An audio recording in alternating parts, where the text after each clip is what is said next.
Kinshasa ba pour mboka na biso ezalaki elinga kozala mawa mingi soki tozwaka ete mais nzambe nde atindelaka biso ye pe ye pe lelo abengi ye depuis vendredi dernier. Dieu soit tout simplement glorifié. Encore une fois, merci à vous tous qui êtes venus nombreux pour rendre un dernier hommage à cet artiste.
Merci Fatih Beton. Abakweli, alongoli biso na maungu. Chef d'état-major général Abakomete.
Papa, on dit à Banda qui théâtre na botama ina nouté, parce qu'il y a Bandi vers les années, je crois, 68, quelque part, Puna. Alors, naye goye baye, naye gomo naye na télévision, je crois qu'on a commis na 8 ans, on a projeté un spectacle na bango, na télévision à l'époque. Et après, on a collé, on a eu un groupe Salongo, dans 74, je crois, 75, et après, quelques années plus tard, on a eu embrassé Salongo, on a eu se rapprocher, pour côtoyer, on a découvrir la qualité humaine et artistique. Vous voyez qu'il peut battre l'occasion de jouer les mêmes tableaux, même histoire. Si. J'ai eu le bonheur de partager une scène dans un film long métrage qui a sensibilisation sur la bonne gouvernance en matière des ressources naturelles. ONG Moko a Sangisaki Bisso et qui filme et on avait partagé la scène. Non, c'est un monsieur formidable. Alors, il y a Joaquin Roll, il y a investisseurs étrangers et à la Ouest africain et aussi Mbaté, à petite tonalité c'était la première fois il avait joué le rôle d'un antillais et il avait interprété à merveille. En dehors de Wana, dans le film et Sili, alors, il a sollicité Bisso dans le gouvernement à l'époque, tout ça, le spectacle scénique, il y a un organisme Itie, Tokindaki Lubumbashi. Alors, on a concevoir ce spectacle sur le plan scénique et on a joué avec lui. Tout ça, les altercations sur scène, entre eux, c'était impeccable. On a fait un spectacle, le vieux, à la coulisse, à Yambingaï. En tout cas, c'était des moments historiques et merveilleux où on a partagé Jacques Naye en tant qu'artiste et ça m'est resté comme ça. Alors, Nami Coloné Asuka, tu échanges avec moi Mingi. Il avait commencé à me raconter l'histoire du théâtre congolais. Bandaki, na ATAS, association du théâtre amateur du Zaïre, qui n'a pas évolué. Il m'a raconté conflit, il y a leadership entre les artistes Baoutaki Katanga, Baoutaki Kasai, Baoutaki leadership, il y a théâtre na Kinshasa. Alors, et par-dessus tout, il avait proposé à ce que Toluka organise une rencontre de convivialité de manière à ce que à l'occasion il y a transmettre l'histoire wana, il y a théâtre zaïrois, théâtre congolais, la génération actuelle.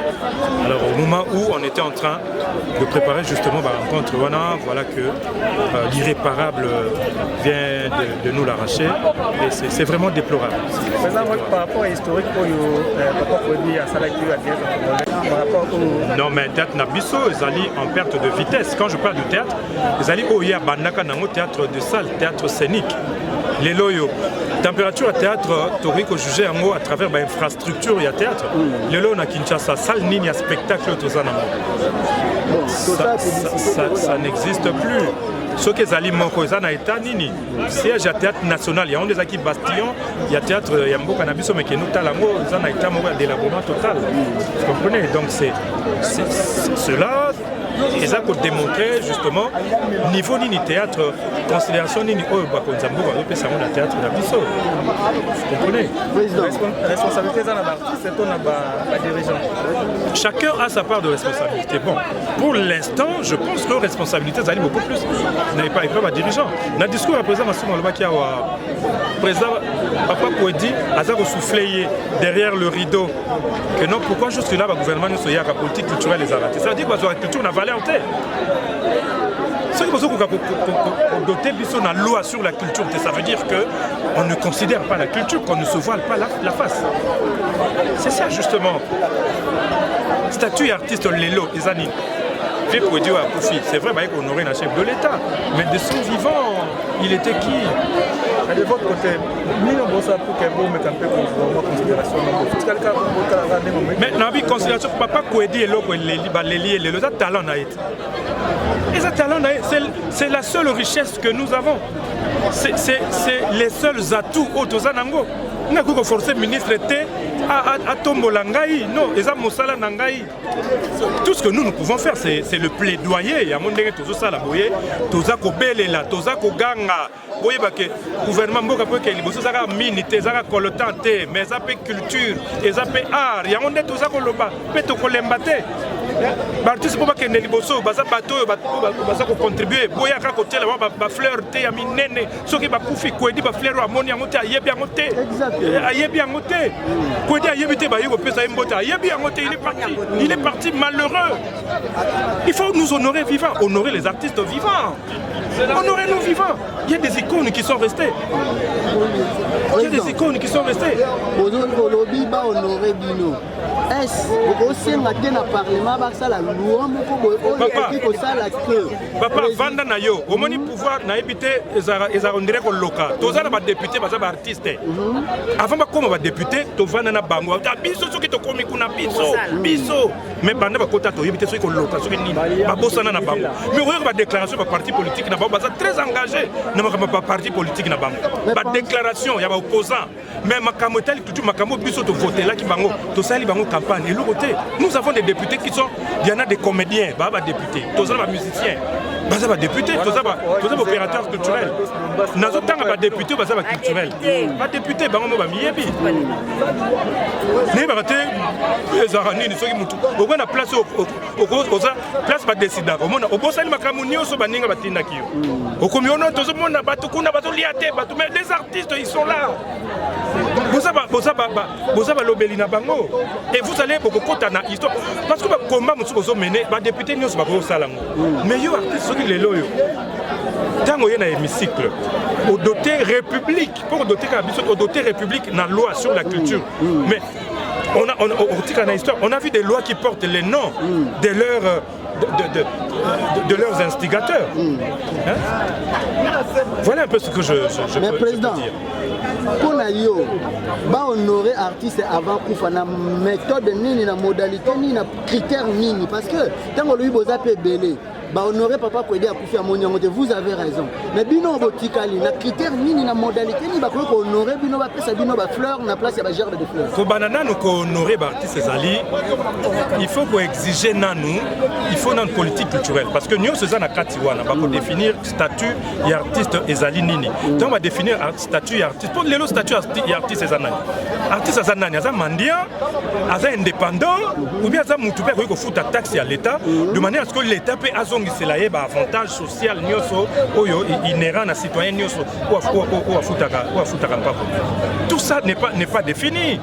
Vous comprenez, dès lors qu'on va le définir non misala na biso et qu'on soit valeur, c'est-à-dire l'État a subventionné la création d'Abisso et quand l'État subventionne nos créations, nos productions, et qu'on sait que tout se retrouver sur le plan social, sur le plan financier, sur le plan social. Vous comprenez? Mais les loyaux, dans le groupe Salon, le discours est belé. Le groupe Salon, c'est diffusé. Il m'a dit que minuit. Ça veut dire que les gens ont une valeur. on ne considère pas ça, alors que Kouedi, les mondial, tous ces pionniers, on va ça groupe salon, mais ils ont marqué l'histoire. Ils ont marqué l'histoire, ils ont bercé les gens. Et comment Batu a honoré Bango Karana? C'est déplorable. Merci à... Correcteur News TV, Awande correction, il y a news tout.